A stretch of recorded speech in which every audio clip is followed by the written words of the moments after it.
दोस्तों, तो कैसे हो आप लोग। स्वागत है आपका हमारे इस चैनल में।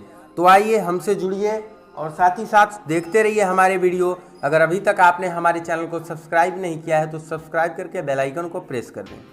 तो जैसा कि थंबनेल में आपने देखकर समझ गए होंगे कि आज मैं किसके बारे में बताने वाला हूँ। हाँ दोस्तों, आज मैं बताने वाला हूँ शिव का सच्चा भक्त कौन, एक कहानी के माध्यम से। बहुत ही अच्छी कहानी है, आप लोग ज़रूर सुने। तो देखिए, भगवान को मानने वाले के लिए ये बहुत ही महत्वपूर्ण कहानी है। तो आप लोगों को एक बार बता देना चाहता हूँ, इस चैनल से गौ हत्या को रोकने के लिए क्रांति की जाएगी, तो इस चैनल से ज़रूर जुड़ें। तो देखिए, शिव का सच्चा भक्त कौन, एक शिव भक्त की कहानी आज मैं इस वीडियो में आपको बताने जा रहा हूँ, जिसका नाम है, कहानी का नाम है सोने का थाल। कहा जाए, एक नगर में भगवान शिव का एक भव्य मंदिर था, जहां हर वर्ष दूर दूर से भक्तजन शिव जी के दर्शन के लिए आते रहते थे। श्रावण का महीना था, दूर दूर से कांवरिये कांवर लेकर भगवान शिव को जलाभिषेक करने आए हुए थे। मंदिर का परिसर भक्तों की भीड़ से बिल्कुल भरा हुआ था।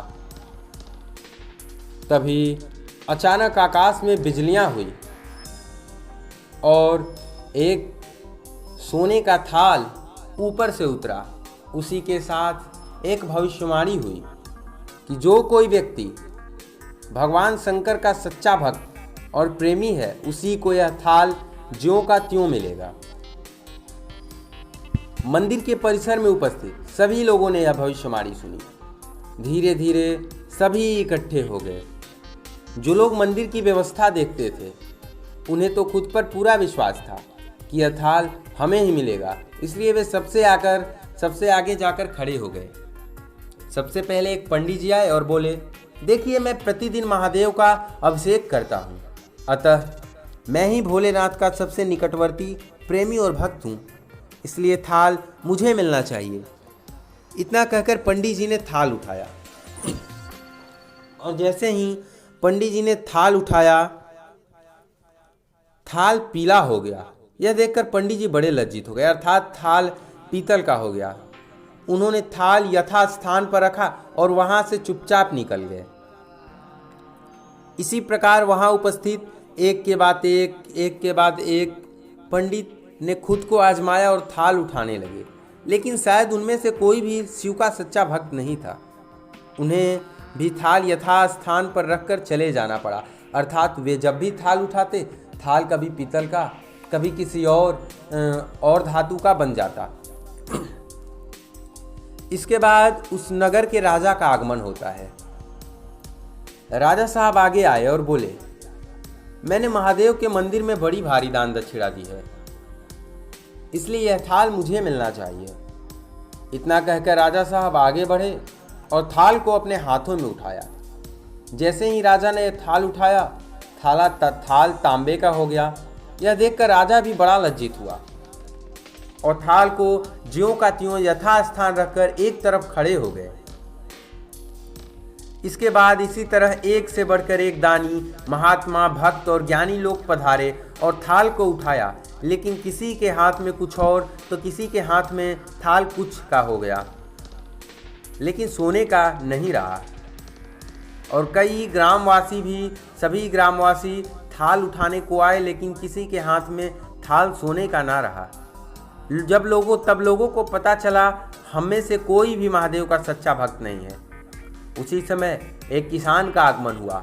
वो बेचारा महीनों बाद आज चतुर्मास के सोमवार के शुभ अवसर पर शिव जी के दर्शन करने आया था। गरीबी और गृहस्थी के बोझ तले दबा दिन रात खेतों में मेहनत करता रहता, मजदूरी करके अपना और अपने परिवार का गुजारा करता था। अभी रास्ते में आ ही रहा था कि कोई भिखारी मिल गया और जो कुछ खुद के खाने के लिए रखा था, वह भिखारी के मांगने पर उसे दे दिया। थाल के बारे में उसने भी सुना था, लेकिन उसने उस ओर कोई ध्यान नहीं दिया। सीधा मंदिर में गया और महादेव का पूजन करके बाहर आ गया, क्योंकि वह जानता था कि मैं तो महादेव का किसी प्रकार का कोई पूजा भी नहीं करता, तो मुझे थाल क्यों मिलेगा। और परिक्रमा करके जब जाने का समय हुआ, तो पीछे से एक व्यक्ति बोला, भाई तुम भी थाल उठाकर देख लो, हो सकता है तुम ही वह सच्चे भक्त हो जिसके लिए यह थाल ऊपर से आया है। किसान को लगा कि वह व्यक्ति उसका मजाक बना रहा है। किसान ने हंसते हुए कहा, भाई, मैंने तो कभी पूजा पाठ भी नहीं की। महीनों में एक आध बार मंदिर आ पाता हूँ। मैं काहे का भक्त हूँ। वह अजनबी बोला, भाई, हम तो देख चुके हैं, हमारी भक्ति तो 2 कौड़े की भी नहीं है। अब तुम भी अपना हाथ लगा कर देख लो। सोने का थाल मिले न मिले, किंतु पता चल जाएगा कि तुम्हारी भक्ति में कितनी सच्चाई है। लोगों के बहुत आग्रह करने पर आखिर उस भोले भाले किसान ने जाकर थाल उठा ही लिया। जैसे ही उसने थाल उठाया, लोगों के आश्चर्य का तो ठिकाना ना रह गया। सोने का थाल रोशनी से चमचमाने लगा। यह देख सब लोगों में खुशियों की लहर दौड़ गई। सभी लोग उसके जयकारे लगाने लगे और पूछने लगे कि भाई, तुम ही सच्चे भक्त हो। अब हमें भी बता दो कि कैसी भक्ति करते हो जिससे महादेव तुमसे इतने प्रसन्न हैं। तो किसान बोला, भाई, मैं कोई भक्त नहीं हूँ, ना मैं भगवान का भक्ति करता हूँ। मैं तो केवल दिन भर खेतों में काम करता हूँ, लेकिन हाँ, थोड़ा समय निकालकर ज़रूरतमंदों की मदद ज़रूर करता हूँ। जो मुझसे हो सके उनकी ज़रूर मदद करता हूँ। इसके अलावा मैं कोई विशेष कार्य नहीं करता। लोग पूछने लगे, तुम लोगों की मदद क्यों करते हो? तो हंसते हुए किसान ने बोला, सुकून।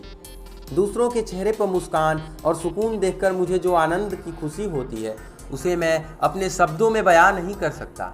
शायद यही कारण है कि महादेव मुझसे खुश हैं। इसलिए दोस्तों, हमेशा याद रखें, सत्कर्म का आरंभ भी आनंद से होता है और अंत भी आनंददायक होता है।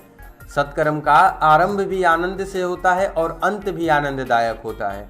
दुष्कर्म का आनंद भी दुख से होता है और अंत भी दुखदायक होता है।